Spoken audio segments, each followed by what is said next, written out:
I'm just going to come out and say it.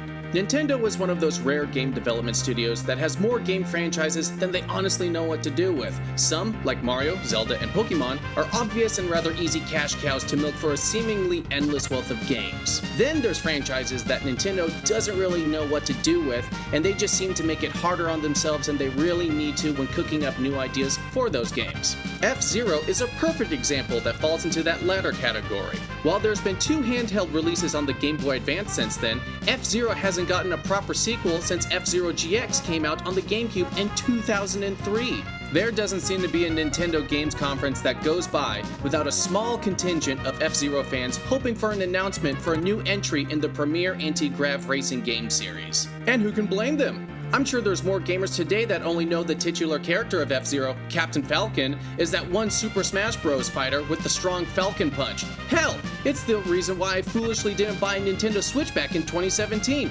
because I told myself I wouldn't buy one until Nintendo announced a new F-Zero for it. You know, voting with my wallet and all that. Boy, was that a mistake. I'm sure Nintendo's really hurting for my money these days. Ah! It's not a liquid! There's just very little in the way that matches the sheer speed and teeth-gritting difficulty that F-Zero GX gave us in 2003, where the margin between success and failure in a race was razor thin. But that's also been its biggest drawback, was the ball-busting, unflinching difficulty. Now, I don't want to be dramatic, nor do I want to be derivative, but in the realm of racers, I'd go so far as to say that F-Zero GX was the Dark Souls of racers in difficulty. He said it! He said it! The single player alone is an unforgiving experience, even on casual difficulty, 21 years later, and I still haven't beaten it.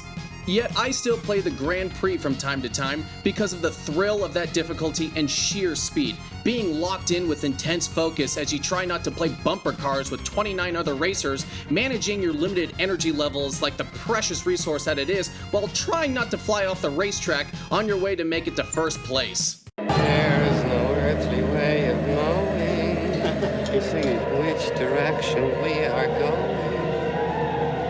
There's no knowing where we're rowing, or which way the river's flowing. Is it raining? Is it snowing? Is a hurricane a-blowing? Not a speck of light is showing, so the danger must be growing. Are the fires of hell a-glowing? Is the grisly reaper mowing? Yes! The danger must be growing, for the rowers keep on rowing, and they're certainly not showing any signs that they are slowing. Of course! Retire. It's that difficulty that likely hurt its sales numbers, as each F-Zero game from the SNES, the N64, to the GameCube had experienced less and less sales numbers over time. So while the core fanbase is certainly there, the raw sales numbers show it hasn't really been a core franchise Nintendo wants to invest a lot of time or money into. They already have a wildly successful racing series with Mario Kart that appeals to a much more casual and broader audience than F-Zero. Nintendo has released DLC for Mario Kart 8 with a couple of tracks and karts inspired by F-Zero, to mixed results. What is this? What is this? What is my life? It's awful. But for the more hardcore gamer audience, especially the ones who want a sweaty experience, Mario Kart's more, shall we say, kiddie appeal isn't gonna cut it. Baby man, little baby man, little baby man, little baby. I'm only joking. I just thought that would be funny to edit together. But seriously, I just think there's more room in Nintendo's current offerings for a more hardcore experience. In the era of internet gaming competitiveness, streaming, and ADHD-like attention spans, a racing game that moves as fast as an F-Zero game could be successful. It's not like there hasn't been an attempt at a new F-Zero since 2003. There's been at least 3 known attempts that have all ended for different reasons.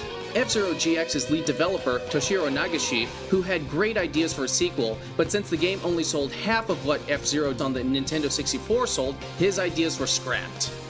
Then there's Criterion Games of the Need for Speed and Burnout series, but that fell through because the Nintendo of Europe representative who reached out to them wasn't too high up on the corporate ladder. The development studio was also owned by EA, piss be upon them. If a representative from Nintendo of Japan had reached out, a deal might have been struck.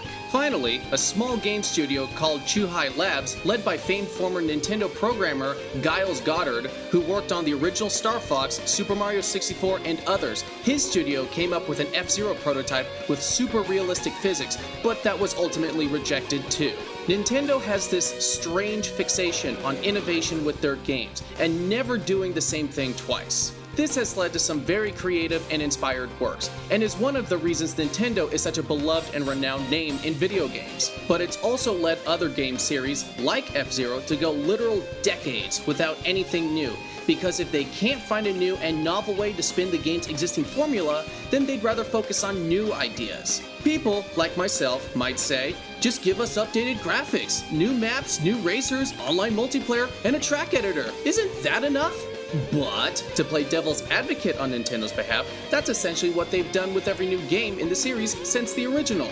Yet sales for every new game were essentially half of what the previous title had been. So I don't really blame them for sitting on this series for so long, waiting for the right formula to really innovate on F-Zero, as frustrating as that is. Frankly, Nintendo seems to be having the opposite problem that Western publishers and developers have, where creativity is at a literal standstill and have been going the cookie cutter route for every sequel or new game that comes out over the last decade, pushing games out before they're ready when they could have used another year to iron out bugs and general polish. And what we're left with is a greedy microtransaction hellscape where the only thing in the $60 to $70 game you bought that isn't broken is the online item shop. Hope isn't lost for a new game though. There's a new, fairly credible rumor floating around claiming that a remaster for F-Zero GX might be announced for the Switch soon at the next Nintendo Direct. So, while I was in the process of editing this video, the Nintendo Direct just happened. And once again, F-Zero is a no-show, meaning that rumor was dookie. That's just great. That's just fucking great. Why isn't it possible? It's just not. Why not, you stupid bastard? Please like and subscribe, it helps with my depression, but of course that's up to your discretion.